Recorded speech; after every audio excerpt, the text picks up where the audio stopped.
Hallelujah. जय मसीह। आप सभी को बहुत ऐसे आशीष करते हैं।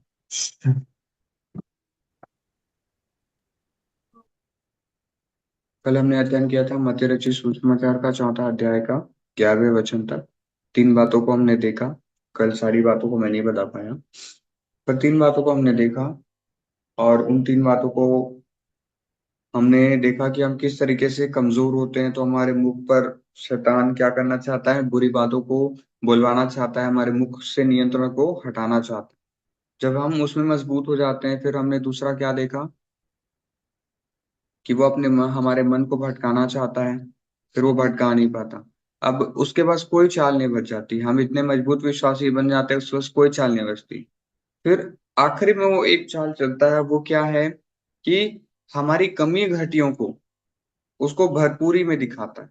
समझिए, वहां पे यीशु मसीह को भूख लगी थी, उसने पूरा संसार दिखाया, उसे खाना भी दिखाया होगा। जब इस पूरी दुनिया का वैभव दिखाया, तो उसे भोजन भी दिखाया होगा। और यीशु मसीह कितने दिन से भूखे थे, प्यासे थे? 40 दिन 40 रात वो उपास प्रार्थना में थे। मतलब उपास प्रार्थना, हाँ, उपास प्रार्थना में वे थे, तो उन्होंने कुछ नहीं खाया। तो शैतान ने उन्हें वही चीज दिखाई। ठीक उसी प्रकार से जब हमें कोई कमी घटी आ जाती है हमारे जीवन में, मतलब कोई चीज की कमी होती है, तो शैतान उन चीजों को दिखाकर हमें लालसा में लाना चाहता है कि लालसा के जरिए वो हमें भटका सके। पर हम मजबूत विश्वासी हो जाते हैं अगर हमने सही रीति से जड़ पकड़ा हो और सही से हम शैतान के चालों को जाने। तो शैतान क्या करता है? हमें घात करने के लिए, ताकि हम परमेश्वर से दूर हो जाएं, ये उसकी इच्छा होती है। और इसीलिए हम सचेत रहें हर एक स्टेज में, हर एक स्तर पर। चाहे वो आप नए विश्वासी हों, चाहे आप मध्यम विश्वासी हों, चाहे आप पूर्णता विश्वास में आ चुके हों, फिर भी आप याद रखिएगा इन बातों को। शबेले रे पेरे पे, कि शैतान हर एक स्तर पर आपको भटकाने की कोशिश करेगा। आप कितना भी ऊंचा चला जाए, वो उस लेवल की मेहनत करता है। उसको पता है, मैं अगर कोई विश्वासी बहुत मजबूत है तो उसको भी हराने के लिए, उस विश्वासी को हराने के लिए वो हथियार इस्तेमाल करता है। हालेलुया। तो सचेत रहें जो परमेश्वर ने सिखाया। आइए 12वां वचन से हम अध्ययन करेंगे आज। पढ़ने में अगुवाई करेंगे 12वां वचन को ही। 12, 13 और 14 तक पढ़े। जब उसने यह सुना कि यूहन्ना बंदी बना लिया गया है, तो वह गलील को चला गया और वह नासरत को छोड़कर कफरनहूम में, जो झील के किनारे जबूलून और नप्ताली के देश में है, जाकर रहने लगा,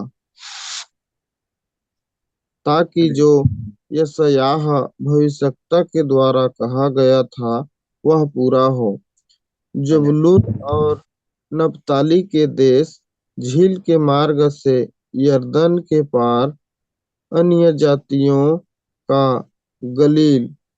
जो लोग अंधकार में बैठे थे उन्होंने बड़ी ज्योति देखी, और जो मृत्यु के देश और छाया में बैठे थे उन पर ज्योति चमकी।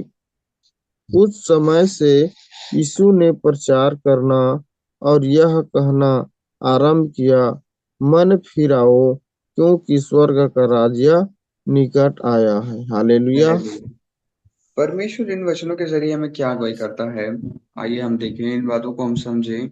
यहाँ पे यूहन्ना जो जब पकड़ा जाता है, यूहन्ना जो पकड़ा जाता है, तो यूहन्ना जो है, जो बपतिस्मा देने वाला यूहन्ना है, वो लोगों के बीच में क्या कहता था? मन फिराओ, स्वर्ग का राज्य निकट है। हालेलुया। तो अब यूहन्ना का कार्य रुक गया है।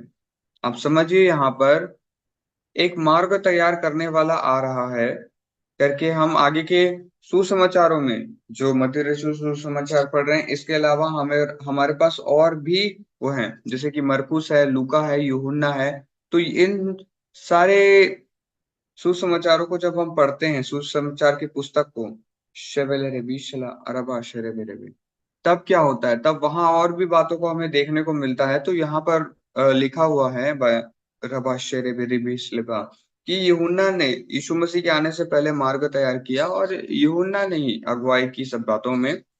तो यूहन्ना सबसे पहले क्या बोलता था? मन फिराव का बपतिस्मा के विषय में उसने प्रचार किया। मन फिराव, स्वर्ग का राज्य निकट है। अब जब यूहन्ना का काम रुक गया है, क्यों? क्योंकि यूहन्ना पकड़वाया गया है, तो अब यीशु मसीह अपनी सेवकाई शुरू कर रहे हैं। अब वो क्या कर रहे हैं? अब वो प्रचार कर रहे हैं, मन फिराओ, स्वर्ग का राज्य निकट आया है। हालेलुया। और वो कहाँ से शुरू करते हैं? नप्ताली के क्षेत्र में, है ना, जुबलून के किनारे झील, कफरनहूम में जो झील के किनारे जुबलून और नप्ताली के क्षेत्र में है, जाकर रहने लगा। और भविष्यवाणी क्या थी कि जुबलून और नप्ताली के क्षेत्र, झील के मार्ग से यरदन के पास, अन्य जातियों का गलील। तो वो अन्य जातियों के बीच से परमेश्वर ने वहीं से ही शुरू कर दिया था। जो लोग अंधकार में बैठे थे, उन्होंने बड़ी ज्योति देखी। जब लोगों को परमेश्वर के बारे में नहीं पता था, सच्चाई क्या है, तब उन पे बड़ी एक रोशनी पड़ी कि मन फिराओ, स्वर्ग का राज्य निकट आया है। हालेलुया। और भविष्यवाणी के विषय में बताया कि कहीं भी भविष्यवाणी का जिक्र होता है, कहाँ लिखा है, आपको मिल जाता है बाइबल में। और ये वचन का भेद सिर्फ इतना सा है कि यीशु मसीह जो है अब अपनी सेवकाई शुरू करते हैं, और ये पहला जगह है जहां से यीशु मसीह ने अब मन फिराव के बारे में लोगों को कहना चालू किया है। शबरहाबासो ओराबाश ने मिसलवा शने खेतरी ओ शराबाश शलबेरे खतराबाश ने खेतरी विष्णु खेतरी भी शने खेतर हो सलबिशनमा त्यानमर हुब सलबिशरबरा शून्य के तेरे भी। आइए आगे के वचनों में देखें, इनमें ज्यादा कुछ भेद नहीं है। बस यूहन्ना पकड़ा गया, और पकड़वाए जाने के बाद यीशु मसीह ने अपना प्रचार चालू किया ताकि वो भविष्यवाणियां पूरी हों। और हम देखने पाते हैं कि यीशु मसीह जो भी काम कर रहे हैं, जो भी घटनाएं उनके जीवन में हो रही हैं, वो सारी घटनाएं कैसे हो रही है? भविष्यवाणी के रूप में हो रही है।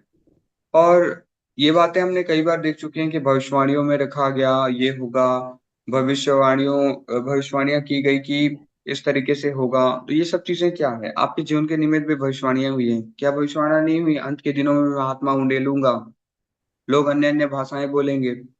आज आप अन्य भाषा बोलते हैं, भविष्यवाणी ही तो है। धीरे धीरे आप यीशु मसीह को जैसे परिवर्तित होते देख रहे हैं, मतलब रूपांतरण हो रहा है उनका भी वो भी अपने अभिषेक में भरते जा रहे हैं, उनके जीवन में भी आशीष उंडेलने की सामर्थ खुली है। और यीशु मसीह लोगों को आशीष दे रहे हैं, लोगों को चंगा कर रहे हैं। वही चीजें आपके साथ भी हो रही है। परमेश्वर ने अपना आत्मा उंडेला है, और आपके साथ भी वही घटनाएं हो रही है। हालेलुया। जब एक, और ये क्या दर्शाता है कि जब एक विश्वासी का कार्य रुक जाता है, तुरंत दूसरे विश्वासी सक्रिय होकर उस कार्य को आगे बढ़ाता है फिर। हालेलुया। तो परमेश्वर का कार्य रुकता नहीं है। अगर एक एक को अगर कोई व्यक्ति रोकता है, तो परमेश्वर ने दूसरे को भी तैयार रखा है कि वो उस चीजों को आगे लेकर चले। तो अगर हमारे कार्यों को, अगर कोई कार्य हमारे रुक जाते हैं, हम किसी समय में अगर हम नहीं कर पाते कोई कार्यों को, तो वो अन्य विश्वासियों के हाथ में छोड़ देना चाहिए कि वे कर सकें, क्योंकि परमेश्वर की योजना ऐसी ही है, ताकि उन्हें भी इस्तेमाल करे। हालेलुया।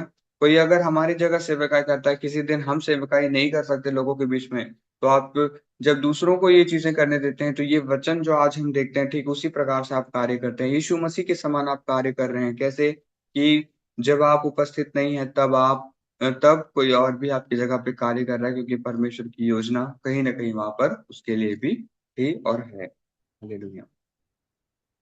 आइए आइए आगे के वचन को पढ़ें। 18 से लेके 21 तक को पढ़ेंगे। गलील की झील के किनारे फिरते हुए उसने दो भाइयों अर्थात शमौन को, जो पतरस कहलाता है, और उसके भाई अंद्रियास को झील में जाल डालते देखा, क्योंकि वे मछुए थे। यीशु ने उनसे कहा, मेरे पीछे चले आओ, तो मैं तुमको मनुष्यों के पकड़वाने वाले बनाऊंगा। वे तुरंत जालों को छोड़कर उसके पीछे हो लिए। वहां से आगे बढ़कर यीशु ने और दो भाइयों अर्थात जब्दी के पुत्र याकूब और उसके भाई यूहन्ना को देखा। वे अपने पिता जब्दी के साथ नाव पर अपने जालों को सुधार रहे थे। उसने उन्हें भी बुलाया। वे तुरंत नाव और अपने पिता को छोड़कर उसके पीछे हो लिए। हालेलुया। हालेलुया। आइए हम देखें तो इन बातों में क्या भेद है। 18वें वचन में हम देखते हैं कि यीशु मसीह अब गलील में फिर रहे हैं, गलील के झील के किनारे पे फिर रहे हैं, और वहां पर क्या देखते हैं? शामौन को देखते हैं। शामान जो कि पतरस, बाद में यीशु मसीह ने उसका नाम पतरस रखा। क्यों रखा? कि उसके उसके ऊपर मतलब सामोन के जरिए एक कलीसिया तैयार करने वाला, वो कलीसिया की नींव रखने वाला। ऐसा क्यों? क्योंकि जब दुनिया में सबसे पहली सेवकाई शुरू हुई, जो मिनिस्ट्री चालू हुई, जो कलीसिया तैयार हुई, वो किसके द्वारा थी? शामौन पतरस के जरिए। हालेलुया। इस पूरे विश्व का, मतलब इस पूरी दुनिया का जो पहला जो कलीसिया जो रखा गया, और जिस कलीसिया के जरिए मतलब कि लोग जुड़ पाए, और जिस पूरे विश्व के कलीसिया का अगुवा बोलते हैं, जैसे हम पोप फ्रांसिस जो बोलते हैं, या पोप जो भी बोलते हैं, पोप का मतलब क्या होता है? सारी कलीसियों का मुखिया। तो उस स्तर पर पतरस था, और इसीलिए यीशु मसीह ने इसका नाम पतरस रखा, शामौन का नाम पतरस किया। और लिखा है आगे, और उसके भाई अन्द्रियास को झील में जाल डालते देखा, उनसे क्या कहा फिर? मेरे पीछे आओ, मैं तुमको मनुष्य के पकड़ने वाला बनाऊंगा। मनुष्य के पकड़ने वाले का मतलब क्या होता है? वो मछलियों को पकड़ते हैं, अब वो मनुष्य को पकड़ेंगे। मनुष्य को पकड़ने का मतलब, अब जिस परिस्थिति में वो पड़े हैं वहां से उसे निकाल लाएंगे। हालेलुया। मछलियां अपनी परिस्थितियों में हैं, अपने अनुसार जी रही हैं, अपने किसमें जी रही हैं? इस शब्द को कैसे बोलना चाहिए? शारबाशलिखित है। एक मिनट रुकिएगा, इसका शब्द हिंदी में कैसा होगा? शून्य खेत देवी शून्य हमारा पास में, शून्य खेत देवी।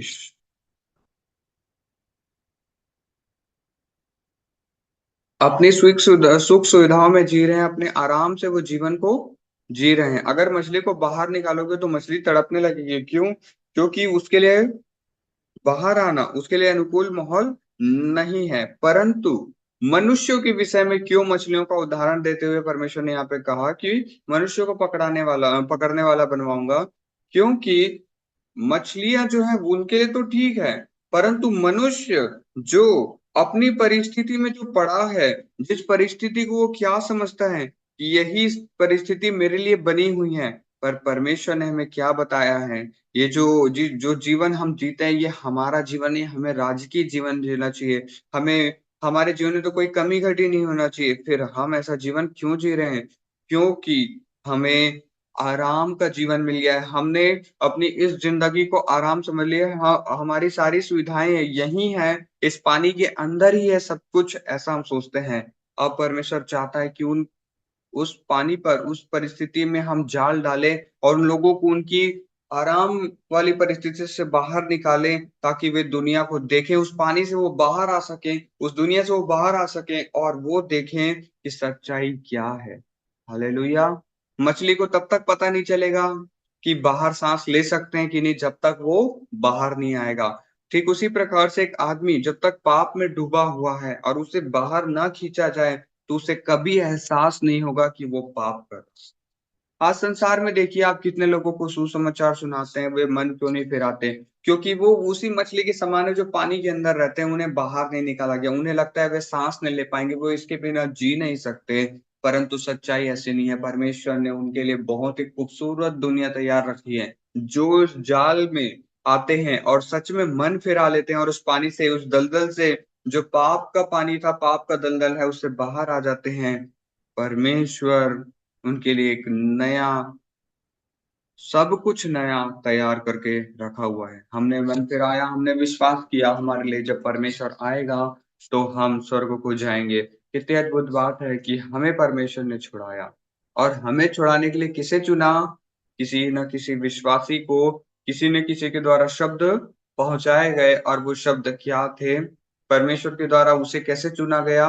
मेरे पीछे चले आओ, तुम्हें मैं मनुष्य को पकड़ने वाला बनाऊंगा। तो इस तरीके से पकड़ने वाला शब्द यहाँ पे काम करता है कि वे लोग मनुष्य को पकड़ते हैं, उनकी आराम की, उनकी जिस दशा में वो पड़े हैं उसे निकाल कर एक नई स्थान में लेकर आते हैं कि वे विश्वास करें, मन फिराएं और स्वर्ग के राज्य में प्रवेश करें।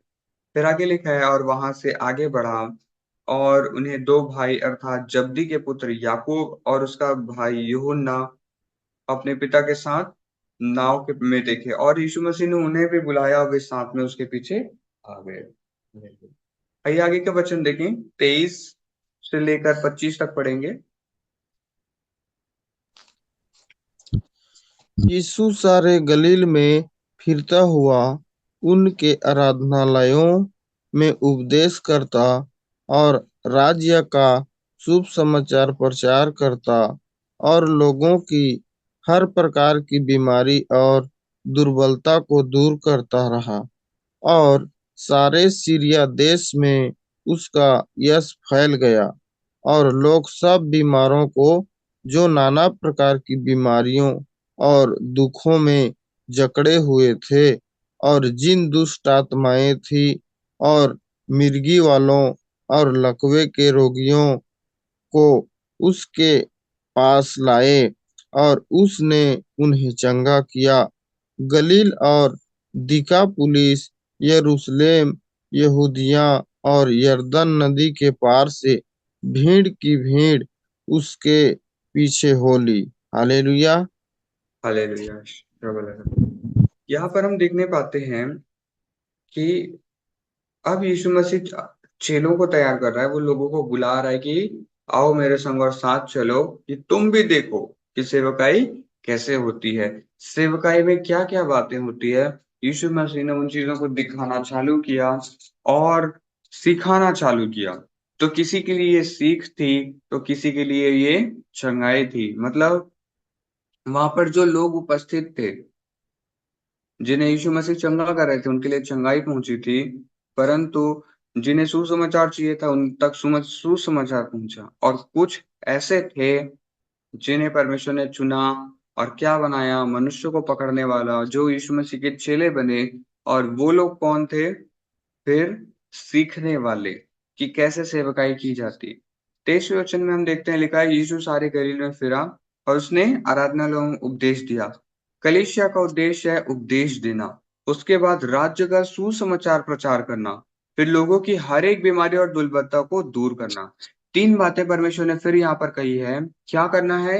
एक कलीसिया को क्या होना चाहिए, कलीसिया में मुख्य चीजें, सबसे पहली चीज, मैं ऐसा नहीं कहता कि आगे लिखा, मतलब मैं ऐसा नहीं कह रहा हूं कि कहीं से भी आप पढ़िए, मैं बोल रहा हूँ कि जैसा परमेश्वर ने दिया है एक के बाद एक, आइए हम हर एक कार्य को उसी तरीके से करें। तो सबसे पहली चीज जो यीशु मसीह ने बताई, यहाँ पर क्या लिखा हुआ है, आराधनालयों में उपदेश करना। आप कलीसिया जाते हैं, आप चर्च जाते हैं, क्या है वो? आराधनालय है। आराधनालय मतलब जहां परमेश्वर की आराधना होती हो। हालेलुया। तो ये जो जगह है जहां पर यीशु मसीह उपदेश कर रहे हैं, लोगों को सिखा रहे हैं, तो हमें भी इन बातों को समझना होगा कि कलीसिया बिना उपदेश के नहीं चल सकती। बिना कलीसिया को सिखाए कलीसिया सही रीति से आगे नहीं बढ़ सकती। और इसीलिए ये सिर्फ सिखाने की बात नहीं है, कलीसिया के विश्वासियों को ये वचन ये भी बताता है कि आप सीखने के लिए तत्पर रहें। आप सीखने के लिए उत्सुक रहें। कोई अच्छी बातों को आप जब सीखते हैं, तो उसे अपने जीवन में अमल करें। कभी कभी अपने जीवन में, मैं आपको एक बात बता देता हूँ, कभी भी अपने जीवन में किसी व्यक्ति को देखकर अपने आप को कैसा चलना है ऐसा ना बनाए। चाहे वो पासवान हो, चाहे कोई विश्वासी हो, चाहे वो किसी भी प्रकार का व्यक्ति हो, आप किसी को भी देखकर अपना सिद्धांत ना बना ले कि मैं इसी की तरह रहूंगा, मैं इसी की तरह बोलूंगा, मैं इसी की तरह करूंगा सब कार्यों को। अगर उन्होंने कह दिया, वो क्योंकि बड़े हैं, उन्होंने सही ही कहा होगा और मैं ऐसा ही करूंगा, ये आपके लिए भयानक सिद्ध हो सकता है। क्यों? क्योंकि आज आप विश्वास में हैं, और ये जो विश्वास का स्तर है, ये मध्यम स्तर है। और ज्यादा गहरा विश्वास जब आपका वचनों को जब जानते जाएंगे, और जब विश्वास आपका और इतना गहरा हो जाएगा कि वचन का भेद, बिना जब आप बाइबल नहीं पढ़े रहेंगे, बस बाइबल को खोलेंगे और एकदम वचन का भेद आने लगेगा। बहुत सारी ऐसी बातें, आपका अभिषेक प्रकट होने, आपको समझ नहीं आएगा कि आप अपने आप लोगों, आपकी उपस्थिति से क्या क्या चीजें हो रही है। और बहुत सारे ऐसे अभिषेक प्रकट होने लगेंगे, जब आपका विश्वास और धीरे धीरे मजबूत हो जाएगा, तब हर एक स्तर के साथ, हर एक नए विश्वास के स्तर के साथ आपके साथ क्या होगा, शैतान नई योजना लेकर आएगा। एक स्तर ऐसा भी आएगा जब वो आपके सामने, जिन लोगों को आप अपना क्या समझते थे, अगुवाई करने वाला, जिन लोगों को आप क्या समझते थे कि ये भाई मेरे को, ये बहन मेरे को सही अगुवाई करेगी, चाहे वो विश्वासी हो या कोई भी व्यक्ति हो, वही आपको भटकाने के लिए रास्ते दिखाएंगे। तब वहां पर आपके लिए सबसे बड़ा मुश्किल हो जाएगा। अगर आपने उस दिन सही रीति से उपदेश का मतलब नहीं समझा। उपदेश का मतलब क्या होता है? सीख, एक ऐसी सीख जिसमें आप गलती कर रहे होंगे, या तो जिन बातों को आपने कभी सुना नहीं होगा, जिसे आपने कभी सीखा नहीं। तो आराधनालयों में उपदेश करना, लोगों को सिखाना कि क्या सही क्या गलत है, ये यीशु मसीह ने करना चालू किया। और कलीसिया का सबसे पहला उद्देश्य होना चाहिए, कलीसिया मतलब परमेश्वर की मसीह कलीसिया की देह है, मतलब हम सभी लोग मसीह की देह हैं। और हर एक जब कार्य करता है तो एक कलीसिया के रूप में कार्य करता है। कलीसिया का मतलब ऐसा नहीं होता कि एक ही कलीसिया की मैं बात कर रहा हूँ, एक जगह जहाँ लोग इकट्ठा हो रहे हैं। आप जब सेवकाई करते हैं, आप भी एक कलीसिया का भाग हैं, आप परमेश्वर की कलीसिया का भाग हैं। हालेलुया। तो जब आप उपदेश पहुंचाते हैं लोगों तक, तब भी आप परमेश्वर के उस सुसमाचार के भागी होते हैं, उस उपदेश के भागी होते हैं, क्योंकि परमेश्वर आपके मुख को इस्तेमाल। फिर दूसरी बात लिखी हुई है, और राज्य का सुसमाचार प्रचार करता। हालेलुया। यहाँ पर हम देखने पाते हैं कि सुसमाचार अब हमें सुनाना है। क्यों परमेश्वर ने उपदेश देना पहले रखा और राज्य का सुसमाचार सुनाना बाद में? क्या आप समझ पाए? क्यों परमेश्वर ने सुसमाचार प्रचार करना बाद में रखा और उपदेश पहले रखा? क्योंकि अगर लोगों के बीच में आप सुसमाचार सुनाने जाएंगे, अगर आपने उपदेश नहीं पाया, आपने विश्वास कर लिया, आपने थोड़ा बहुत उपदेश पा लिया और गहराई नहीं पाई आपने, और लोगों के बीच में सेवकाई करने लगे, कोई भी उठकर आपसे सवाल पूछ देगा, और जब सवाल पूछेगा आप कोई जवाब नहीं दे सकोगे। मान लीजिए यीशु मसीह के बारे में किसी ने उठकर कह दिया, तुम्हारा परमेश्वर कैसा है, क्रूस पे तुम्हें वो तो खुद को बचा भी नहीं पाया। उस समय आपके पास शब्द नहीं होंगे, अगर आपने नहीं सीखा है तो। इसीलिए उपदेश जरूरी है। उपदेश के बाद सुसमाचार, क्योंकि आपको भेद पता होना चाहिए, ताकि आपके ऊपर या परमेश्वर के ऊपर कोई उंगली उठाने की कोशिश करे तो आप उसे जवाब दे सकें। इसीलिए उपदेश पहले है और सुसमाचार बाद में। फिर लिखा है आगे, और लोगों की हर प्रकार की बीमारी और दुर्बलता को दूर करना। अब जब आप सुसमाचार लेके जा रहे हैं, मैंने क्या बोला था सुसमाचार के साथ, आप लोगों के जीवन में मेहमान बनकर जाते हैं। हालेलुया। और जब कोई मेहमान किसी के पास पहुंचता है, कोई भी व्यक्ति जब किसी नए व्यक्ति के पास पहुंचता है, या कोई मित्रगण या किसी के पास भी जाता है, तो वो भेंट लेकर जाता है। ये संसार का सामान्य सा नियम है। आप कोई अच्छे अपने जानकार कोई किसी अपने रिश्तेदार से आप जब मिलने जाते हैं, तो आप क्या करते हैं? फल लेकर जाते हैं, कोई मिठाई लेकर जाता है, कुछ भी अगर भेंट लेकर जाते हैं। हालेलुया।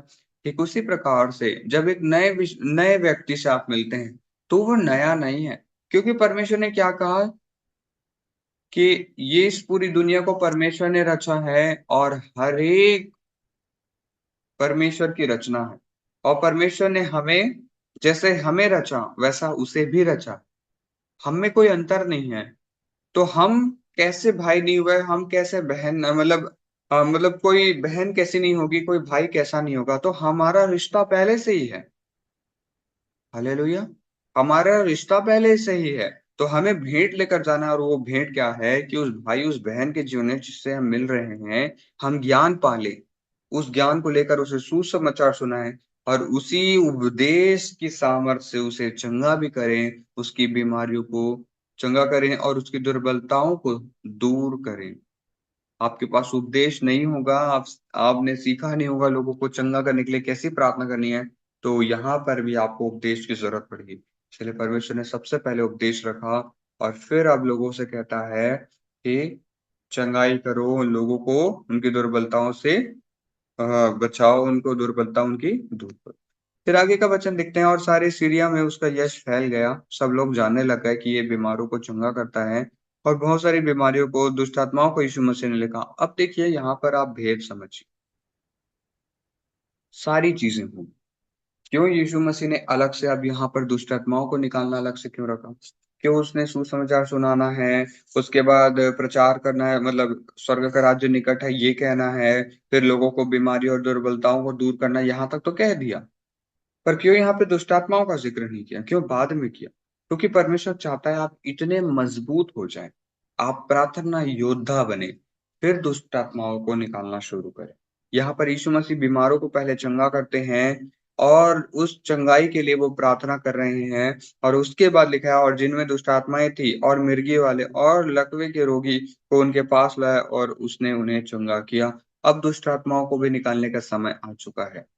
कैसे? आपने अच्छा उपदेश पाया है, आपने मन फिराव का प्रचार करना चालू किया, लोगों के चंगाइयों के लिए प्रार्थना की, लोग चंगे हो रहे हैं। अब आप दुष्ट आत्माओं के ऊपर वो उस उपदेश के जरिए जो आपने पाया था, अब आप उन्हें निकाल सकते हैं।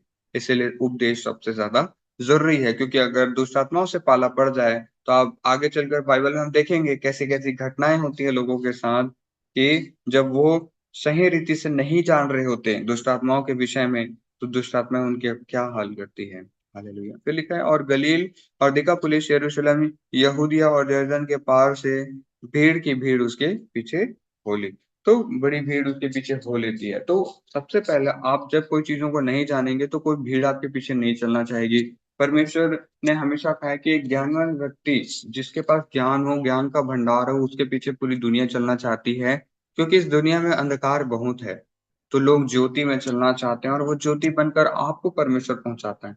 तो क्यों ना जब आप परमेश्वर के कार्यों को कर रहे हैं तो अपने आप को तैयार करें और सही रीति से परमेश्वर के सुसमाचार को आगे पहुंचाएं। हालेलुया। आइए, शुभ लगा। आइए हम अंगीकार करें, फिर हम प्रार्थना में आगे बढ़ेंगे। सभी अपने सर पर हाथ रखेंगे। शुभ लगा। आइए हम अंगीकार करें।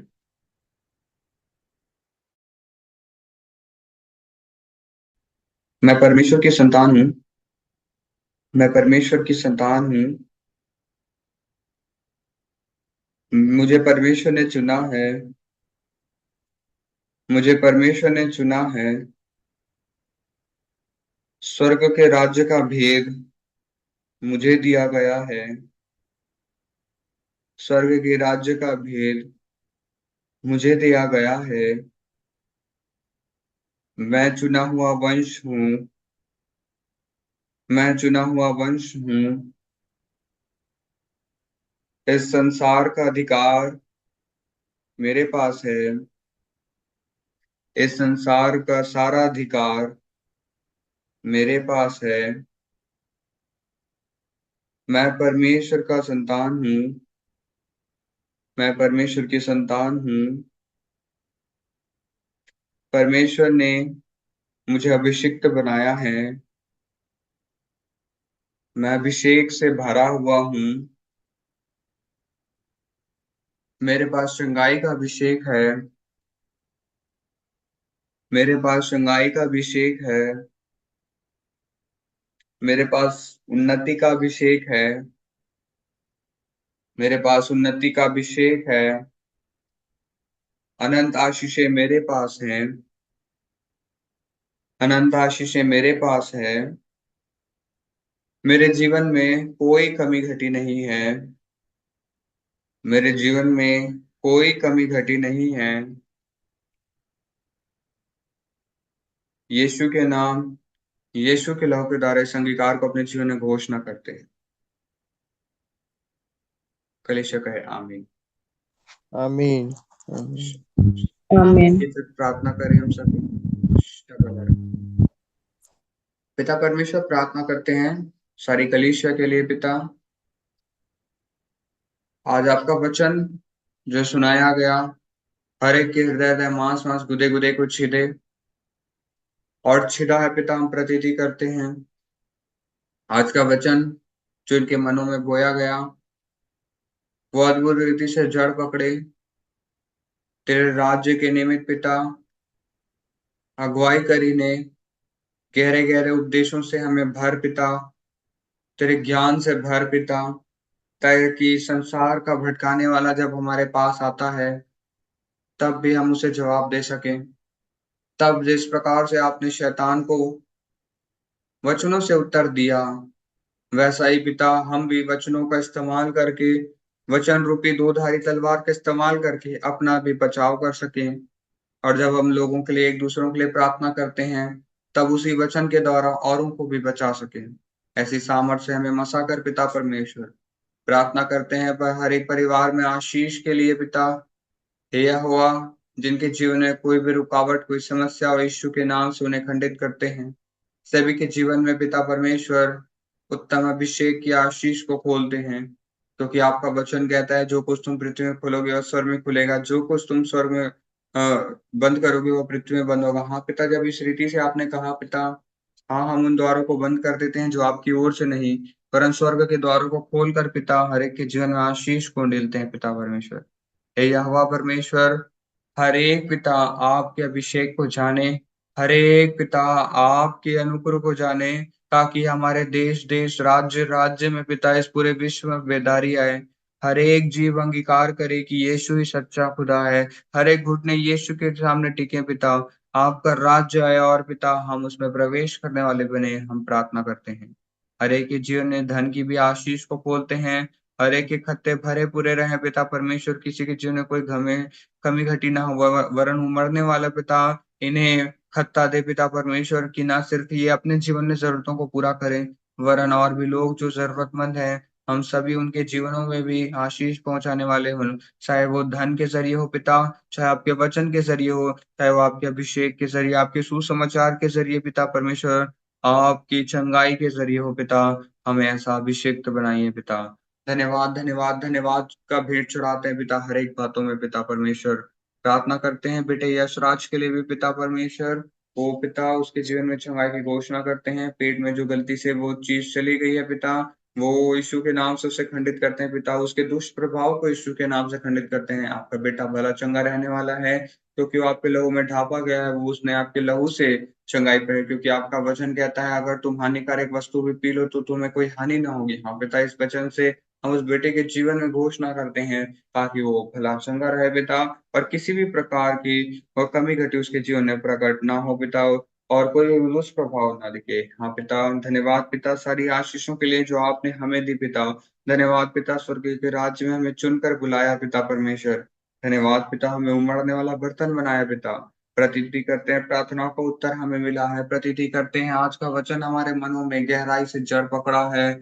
ओ पिता, हम प्रतीति करते हैं कि आपने अपने राज्य के लिए पिता परमेश्वर हमें चुन लिया है पिता। प्रतीति करते हैं पिता परमेश्वर, हमने शबलीवीर अभिषेक पाया है पिता। हम प्रतीति करते हैं कि आज की दिनचर्या को आपने अपनी पूरी रीति से अपने हाथों में ले लिया है। आपने दूतों को अपने हमारे निमित्त आज्ञा किए दिया है पिता। हम धन्यवाद करते हैं पिता परमेश्वर। सारी बातों में हम आदर आपको देते हुए यीशु नाम में हम सारी प्रार्थना को मांगते हैं। आमीन। आमीन। आमीन। हालेलुया। आप सभी को जय मसीह। सभी को बहुत ऐसे आशीष करते हैं। प्रभु में आनंदित रहें। सभी फलवंत और जय मसीह।